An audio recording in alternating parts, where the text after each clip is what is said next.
lugar santíssimo, tenda armada dividida em duas partes. Na parte da frente chamada lugar santo, mas depois do segundo véu estava o tabernáculo, que se chama o Santo dos Santos. Hebreus 9:3, que também era chamado de lugar santíssimo. Ali, o sumo sacerdote, em sacrifício e com a indumentária sacerdotal, incensava este local temporariamente, com incensário de ouro, quando mesmo entrava ali uma vez por ano, no dia da expiação, para oferecer sacrifício por si mesmo e toda a nação de Israel. No lugar santíssimo estava colocado a Arca da Aliança, toda coberta de ouro, tema da próxima lição, a lição 9. O lugar santíssimo era o local mais reservado, reverenciado e temido do tabernáculo. Ele representava a plenitude da presença de Deus, bem como um papel pedagógico e espiritual na vida dos sacerdotes e da nação de Israel. Esse lugar representava o local onde Deus respondia ao seu povo. Por isso, nesta pré-aula, estudaremos a posição do véu no lugar santíssimo, o propósito desse véu e a dimensão do lugar santíssimo e a sua relação com a obra expiatória do nosso Senhor e Salvador Jesus Cristo. Hoje, na dispensação da graça, pelo sangue de Jesus Cristo, o véu da separação foi rasgado. Temos a liberdade e confiança para entrar no trono da graça de Deus. Não temos mais o impeditivo, ou seja, o véu que separa-nos da presença de Deus. Nem precisamos de sacerdote para apresentarmos sacrifício pelos nossos pecados. O nosso Senhor e Salvador Jesus Cristo já fez tudo isso de forma plena, única e satisfatória. No contexto atual da graça, na nova aliança, como sacerdotes reais, de que forma estamos aproveitando esta liberdade de acesso por Deus pelo novo e vivo caminho? E como nos apresentamos na presença do Senhor, no templo e como templo do Espírito Santo? Com temor, reverência, santidade, com sacrifícios de louvor e adoração, que é o vosso culto com entendimento? Tenha cuidado quando for ao templo. Não ofereça o sacrifício como fazem os tolos, que nem sabem que não estão fazendo isso de maneira certa. Vá pronto para ouvir e obedecer a Deus. Eclesiastes 5 e verso 1. Vamos à nossa pré-aula, a lição 8, o lugar santíssimo, classe adultos. Sou grato aos inscritos em nosso canal no YouTube, Idailton Ruas, canal Mensageiro de Deus. E você que ainda não é inscrito, nos ajude nesse projeto. Se inscreva agora, deixe o seu like, deixe o seu comentário, ative o sino e receba periodicamente as nossas atualizações.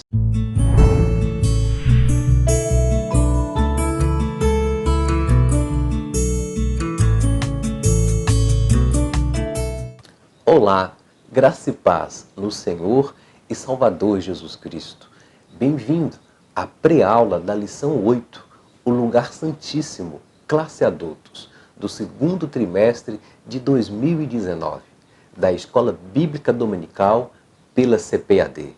Dentro dessa temática, símbolos da obra redentora de Cristo, comentada pelo pastor Elienay Cabral. Sou o presbítero e professor Idailton Ruas da Silva Sobrinho, do canal no YouTube Mensageiro de Deus, membro da Assembleia de Deus em Joinville, Santa Catarina. Obrigado a todos que já são inscritos em nosso canal e que nos acompanham nas redes sociais. Sejam todos muito bem-vindos para a glória de Deus. A Escola Bíblica Dominical é a escola que aplica as disciplinas que formam para a vida eterna. Lição 8, o lugar santíssimo, 26 de maio de 2019. O texto áureo nos diz assim: mas, depois do segundo véu, estava o tabernáculo, que se chama o Santo dos Santos. Hebreus 9:3. que também era chamado de lugar santíssimo. Ali, o sumo sacerdote incensava o local temporariamente com incensário de ouro, quando mesmo entrava ali uma vez por ano, no dia da expiação, para oferecer o sacrifício por si mesmo e toda a nação de Israel. No lugar santíssimo estava colocado a Arca da Aliança, toda a cobertura de ouro, tema da próxima lição, a lição de número 9. E a verdade prática nos diz: pelo sangue de Jesus Cristo, o véu da separação foi rasgado e hoje temos a liberdade e confiança para entrar no trono da graça de Deus.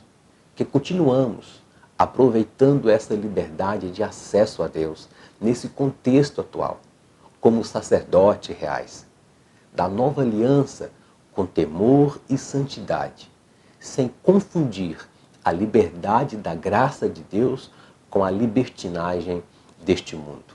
Leitura bíblica em classe está em Êxodo 26, 31 ao 35, Hebreus 9, 1 ao 5 e Mateus 27 e 51.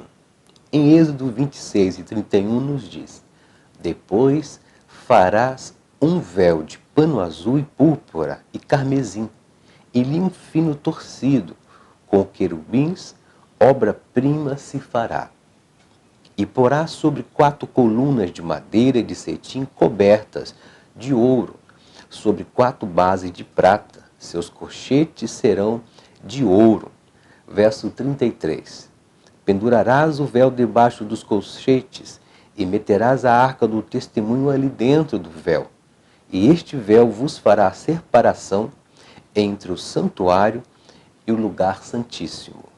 Êxodo 26 e 34 nos diz: e porás a coberta do propiciatório sobre a arca do testemunho no lugar santíssimo. E a mesa porás fora do véu, e o castiçal defronte a mesa ao lado do tabernáculo para o sul, e a mesa porás à banda do norte. O próximo versículo, Hebreus 9, 1 ao 5, na leitura bíblica em classe, nos diz: ora, também o primeiro tinha ordenanças de culto divino e um santuário terrestre, porque um tabernáculo estava preparado, o primeiro em que havia o candeeiro, a mesa e os pães da proposição, ao que se chama o santuário. Mas depois do segundo véu estava o tabernáculo que se chama o Santo dos Santos, que tinha o incensário de ouro, a arca do concerto, a coberta de ouro toda em redor, em que estava um vaso de ouro que continha o maná, a vara de Arão, que tinha florescido, e as tábuas do concerto. Hebreus 9:5. E sobre a arca os querubins da glória, que faziam sombra no propiciatório, dos quais coisas não falaremos agora particularmente. A última referência bíblica da leitura em classe está em Mateus 27 e o verso 51. E eis que o véu do templo se rasgou em 2, de alto a baixo, e tremeu a terra, e fenderam-se as pedras. O objetivo geral da lição é explicar que temos a liberdade de entrar no lugar santíssimo. Os objetivos específicos são destacar o véu do lugar santíssimo, mostrar o propósito do véu interior e salientar como era o lugar santíssimo. A introdução nos diz: o lugar santíssimo era o local mais reservado, reverenciado e temido do tabernáculo. Ele representava a plenitude da presença de Deus, coabitação e trono de Deus, bem como um papel pedagógico e espiritual na vida dos sacerdotes e da nação de Israel. Esse lugar representava o local onde Deus respondia o seu povo. Estudaremos a seguir a posição do véu no lugar santíssimo, o propósito desse véu e a dimensão do lugar santíssimo, bem como a sua relação com a obra expiatória de nosso Senhor e Salvador Jesus Cristo. E desta simbologia aprenderemos lições imprescindíveis para lidarmos com o consagrado e santificado a Deus. Parafraseando, estamos em Betel, casa de Deus. O primeiro tópico, o véu do lugar santíssimo. Primeiro ponto, o véu como barreira ao livre acesso à presença de Deus. O véu era uma cortina feita de linho fino, branco, entretecido com os fios de cores azul, púrpura e carmesim. O propósito desse véu era separar o lugar santíssimo, na qual estava a Arca da Aliança, Êxodo 26 e 33, do lugar santo. No lugar santíssimo só podia entrar o sumo sacerdote, com a sua indumentária e somente uma vez ao ano, no dia da expiação. Quero abrir um parêntese aqui, nessa ilustração, pois percebe-se que não há fundamentação bíblica e extra-bíblica para uma suposta corda atrelado à sua cintura ou tornozelo, como uma hipótese de um resgate do sumo sacerdote no lugar santíssimo, caso não fosse aceito o sacrifício. As sinetas em sua indumentária eram um fato, e os sacerdotes comuns, no lugar santo e próximo do pátio, podiam ouvi-las na movimentação do incensário e a ministração do sacrifício do sumo sacerdote no lugar santíssimo. No entanto, criou-se uma hipótese por senso comum, sem fundamentação bíblica. Embora que seja um local santíssimo e estar no superlativo, era um local reverenciado e temido, mas o que a Bíblia nos limita a informar neste contexto, conforme Levítico capítulo 16 e os capítulos 9 e 10 de Hebreus, entre outros, dentro dessa temática, é que o sumo sacerdote, de acordo com a hierarquia da ordem araônica, estando ele em sacrifício, oferecia sacrifício por si mesmo e por todos. A única função dele era expiar o seu próprio pecado e o pecado de todo o povo. No entanto, não há citação bíblica que o sumo sacerdote fora morto ou fulminado naquele local. Todavia, era entendido que o israelita comum não podia entrar naquele lugar. E o que demonstra que o véu era uma barreira para o homem comum e que somente os designados, consagrados para a manutenção, montagem e desmontagem do tabernáculo eram os filhos de Levi, os gersonitas, meralitas e, no local específico, os coatitas, que lidavam com o sagrado e levava nos ombros a Arca da Aliança, conforme Números no capítulo 4 e Números 7, 1 ao 9. A Bíblia revela que Jesus, o sumo sacerdote perfeito, de uma ordem superior à de Melquisedeque, no seu sacrificial ato de remissão da humanidade, quando estava na cruz expiando o nosso pecado, ele ministrou intercessoriamente por nós, por meio do seu sangue, no lugar santíssimo, rasgando o véu da separação.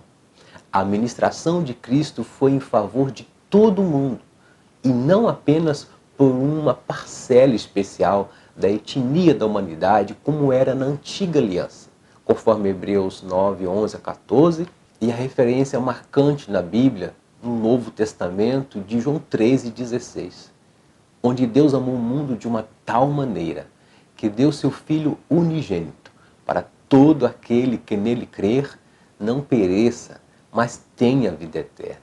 Isso foi um amor imensurável, de uma tal maneira implacável de Deus em amar o mundo inteiro, sendo ainda nós pecadores, a ponto de entregar o seu próprio Filho, que tabernaculou entre nós, conforme o profeta Isaías nos relata. O castigo que nos traz a paz estava sobre ele, e por isso agradou moê-lo, enfermá-lo pelos nossos pecados. O apóstolo Paulo também relata, esse fato na humilhação e exaltação de Jesus Cristo, conforme Filipenses 2, 5 ao 11. Vamos ao texto?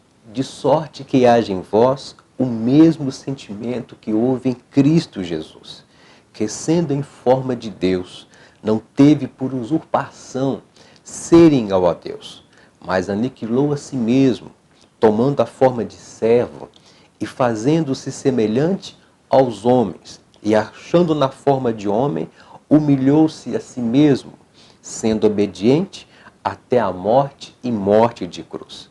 Pelo que também Deus o exaltou soberanamente e lhe deu o nome que é sobre todo nome, para que o nome do Senhor Jesus se dobre todo o joelho dos que estão nos céus e na terra e debaixo da terra. E toda língua confessa que Jesus Cristo é o Senhor, para a glória de Deus. Ponto 2. O véu tinha um bordado especial com a figura de querubins, conforme Êxodo 26 e 31.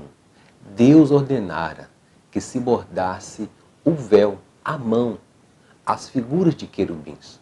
A Bíblia registra a história da rebelião do querubim, presunçoso, orgulhoso, que desejava ser igual a Deus. Mas ele foi expulso para sempre da presença do Altíssimo, conforme Ezequiel 28:14. O nome desse querubim hoje é Satanás, anjo que rebelou-se contra Deus e também levou com ele parte dos seres angelicais. Mas o nosso objetivo é a representatividade das figuras de querubins bordadas no véu. Lembram ao homem que o trono de Deus está cercado desses seres angelicais, refletindo a santidade do Altíssimo. Essa classe de anjos criados por Deus, os querubins, que possuem uma elevada posição na corte celestial, devido a estarem diretamente ligados ao trono de Deus, como o ofício e sentido de guardar, cobrir, proteger a Arca da Aliança, que representava a presença de Deus, conforme Êxodo 25, 18 ao 20. Ponto 3. O véu e o trançado de seus filhos. Para nós, o tabernáculo e seus móveis sagrados tipificavam o Senhor Jesus. Podemos destacar o seguinte: os tecidos que constituíam o véu que demarcava o lugar santo do lugar santíssimo. É o símbolo do caráter santo e pleno do nosso Senhor. Assim, a cor azul aponta para a sua divindade, a púrpura para a sua realeza, a branca para a sua santidade e o carmesim, bem como para os evangelhos, para a obra expiatória por toda a humanidade. Ainda, o escritor aos Hebreus traz uma imagem forte e viva do véu, juntamente com os seus fios trançados, que representavam na carne de Cristo a união da natureza humana e divina do nosso Senhor. E este véu, carne de Cristo, foi rasgado. Tendo, pois, irmãos, ousadia para entrar no santuário, pelo sangue de Jesus e pelo novo e vivo caminho que ele nos consagrou pelo seu véu, isto é, pela sua carne. Hebreus 10, 19 e 20. Amados e queridos irmãos, o acesso nos custou as pisaduras de Cristo. A sua carne foi rasgada com uma lança, uma coroa de espinhos, pregos nas mãos e nos pés. O acesso foi pelo sangue de Jesus, somente pelo sangue, que nos dá a vida eterna. Tópico 2, o propósito do véu interior.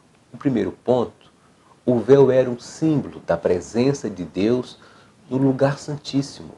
Ora, ninguém podia ver a Deus e continuar vivo, conforme Êxodo 33 e 20.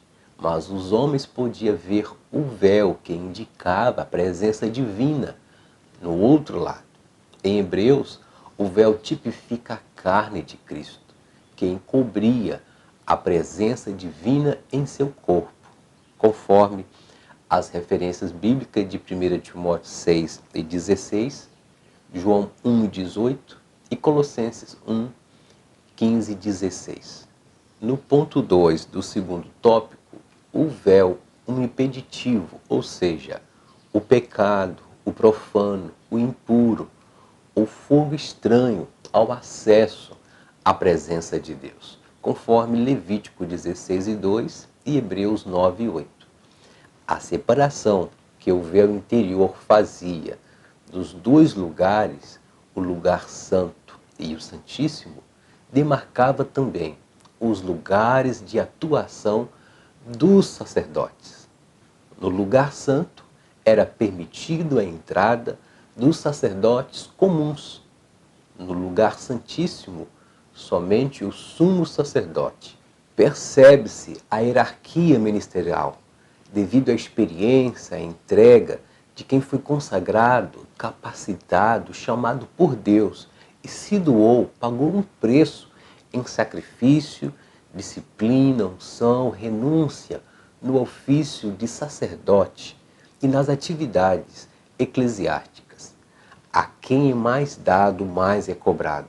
E foi Deus, com a sua graça, nos deu talentos, dons ministeriais, de acordo com a nossa desenvoltura em administrar, granjear e prestar conta desse talento em benefício do reino de Deus na sua multiforme graça. Hoje, no tempo do fim, com os modismos, inovações teológicas, litúrgicas e gospel, na visão mercantilista da fé, falsos profetas e ditos sacerdotes, lideranças cristãs, perderam o respeito, temor pelo Santíssimo, a casa de Deus, a igreja do Senhor, o púlpito, no sacrifício do culto racional. Tenham cuidado quando for ao templo. Não ofereça o seu sacrifício como fazem os tolos, que nem sabem, que não estão fazendo isso da maneira certa. Vá pronto para ouvir e obedecer a Deus. Eclesiastes 5 e 1. O Deus que te chamou é santo, o lugar é santo, o teu corpo é santo, você é separado, propriedade exclusiva de Deus, comprado pelo sangue do Cordeiro de Deus. Ponto 3. O véu indicava o caminho, a presença de Deus. Sabemos que o sumo sacerdote podia entrar no lugar santíssimo não por méritos pessoais, nem pela formosura do véu, senão mediante o sangue da expiação. Levítico 16 e 15. A única função dele era expiar o próprio pecado e de todo o povo. Por isso, toda orientação divina quanto à pureza do sumo sacerdote e da sua casa era rigorosa. O que estamos fazendo com essa liberdade de acesso à presença de Deus? Corpo, alma e espírito irrepreensíveis diante de Deus, conforme 1 Tessalonicenses 5, 23 e 24. Cuidem com o fogo estranho, o coração ressentido, adorando e ofertando, sem comunhão com o teu irmão. Mateus 5, e 23 e 24 nos diz: se tiver alguma pendência com seu irmão antes de ofertar e orar, adorar o Senhor, deixa no altar. Reconcilie com teu irmão, depois você preste o teu culto, preste a tua oferta. No entanto, hoje, a obra expiatória de Jesus é o único meio que temos para chegarmos à presença de Deus. Graças ao nosso amado Senhor, já não há mais separação nem muro entre nós e Deus, pois Cristo é o perfeito mediador. Terceiro tópico, como era o lugar santíssimo? Primeiro subtópico, o lugar santíssimo tinha um formato quadrangular. O lugar santíssimo é conhecido também como Santo dos Santos, um lugar quadrangular, na forma de cubo, que media 10 côvados de altura e 10 de largura e 10 de comprimento. De acordo com a Bíblia de Estudo Pentecostal, um côvado equivale à medida de 2 palmos, ou ao tamanho do nosso antebraço, o que equivale, portanto, a 45 centímetros. Era menor do que o lugar santo. O lugar santíssimo tipificava o trono de Deus em Israel. Ponto 2. O lugar continha apenas um mobiliário, a Arca da Aliança. A Arca da Aliança tipificava a plenitude da presença de Deus, sua santidade, glória e majestade. Ali Deus habitava entre o seu povo. No Novo Testamento, essa imagem revela o que Paulo escreveu aos Efésios, para que Cristo habite pela fé em vosso coração, a fim de, estando arraigados e fundamentados em amor, poderdes perfeitamente compreender com todos os santos qual seja a largura, comprimento, altura e profundidade, e conhecer o amor de Cristo que excede todo entendimento, para que sejais cheios de toda a plenitude de Deus. Efésios 3, 17 ao 19. No subtópico 3, o que podemos aprender por trono de Deus e a importância do lugar santo? O lugar santo era a antessala do lugar santíssimo, o que mostra o caráter santo da presença de Deus, representada na Arca da Aliança, porque o Deus santo e glorioso estava ali, que nós jamais perdemos de vista a dimensão da santidade e da presença de Deus. Sejamos santos e não desprezemos o sacrifício de Cristo.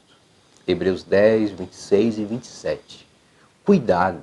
A palavra de Deus nos alerta que o nosso adversário anda ao derredor bramando como leão, buscando a quem possa tragar, conforme 1 Pedro 5 e 8. Que mantemos firmes a nossa vocação, a nossa confissão de fé, como verdadeiros sacerdotes reais dessa nova aliança no Novo Testamento de Cristo, valorizando esse acesso, esse preço pago, para que nós possamos entrar no lugar santíssimo, na glória de Deus, com o nosso louvor, com a nossa oração, tocar no sagrado, falar com o Senhor, e Ele respondeu o nosso culto, a nossa oferta, a nossa adoração. Vamos à conclusão. Diferentemente daqueles dias onde o lugar santo, o lugar santíssimo, não era aberto a todas as pessoas, hoje, por meio da obra de Cristo, podemos entrar ao trono de Deus com ousadia e com confiança. Mas Deus, que é riquíssimo em misericórdia, pelo seu muito amor com que nos amou, estando nós ainda mortos em nossa ofensa, nos vivificou, juntamente com Cristo. Pela graça sois salvos, e nos ressuscitou juntamente com Ele, e nos fez assentar em lugares celestiais em Cristo Jesus, que naquele tempo estavam sem Cristo, separados da comunidade de Israel, estranhos aos concertos da promessa, não tendo a esperança sem Deus no mundo. Mas agora, em Cristo Jesus, vós que antes estáveis longe, já pelo sangue de Cristo chegastes perto, porque Ele é a nossa paz, o qual de ambos os povos fez um, derribando a parede da separação que estava no meio. Na sua carne desfez a inimizade, isto é, a lei dos mandamentos, que consistia em ordenanças, para criar em si dos dois um novo homem, fazendo a paz, e pela cruz reconciliar ambos com Deus em um corpo, matando com elas a inimizade. Efésios 2, 4 ao 6, versos 12 ao 16. Muito obrigado a todos que permaneceram conosco até o final desta pré-aula. E também aos que são inscritos, aos recém-chegados ao nosso canal. E você que ainda não é inscrito, nos ajude nesse projeto, ore por nós, se inscreva, deixe o seu like, o seu joinha, ative o sino e receba as nossas atualizações periodicamente. Assim poderemos continuar produzindo com qualidade para o reino de Deus. Muito obrigado pela sua atenção e até a próxima pré-aula, a lição de número 9, a Arca da Aliança. Que Deus continue abençoando a sua família, a sua igreja, o seu ministério, a classe EBD na paz do Senhor. Deus os abençoe.